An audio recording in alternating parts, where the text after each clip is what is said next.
గత ప్రభుత్వంలో చేపట్టిన జగనన్న రీసర్వే తప్పుల తడకగా మారిందని, దాంతో రైతులు తీవ్ర ఇబ్బందులు ఎదుర్కోవాల్సి వస్తోందని పీలేరు నియోజకవర్గ ఎమ్మెల్యే నల్లారి కిషోర్ కుమార్ రెడ్డి అన్నారు.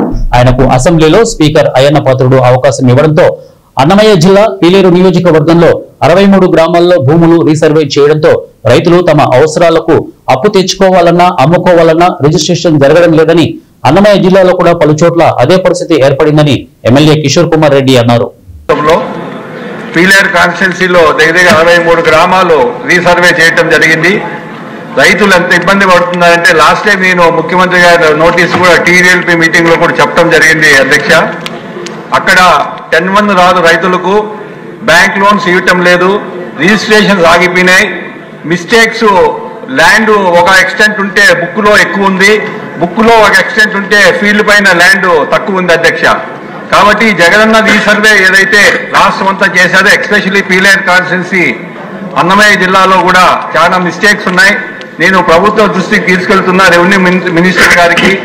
ఈ రీసర్వేది ముందు ఏ విధంగా స్టేటస్ కో ముందు ఏ విధంగా ఉండిందో ఆ విధంగా పెట్టకపోతే మటుకు చాలా సమస్యలు వస్తున్నాయి. ఏదో బిడ్డల పెళ్లిళ్లకు భూములు అమ్ముకోవాలంటే కూడా రిజిస్ట్రేషన్స్ చేసే పరిస్థితి లేదు ఈ గ్రామాల్లో. పీలేరు కాన్స్టిట్యున్సీలో 63 గ్రామాల్లో ఈ జగనన్న రీసర్వే పేరుతో అన్ని మిస్టేక్స్ చేయటం జరిగింది. కాబట్టి నేను ప్రభుత్వాన్ని కోరుకుంటున్నా, అది ఇమీడియట్ గా కలెక్టర్ గారు కానీ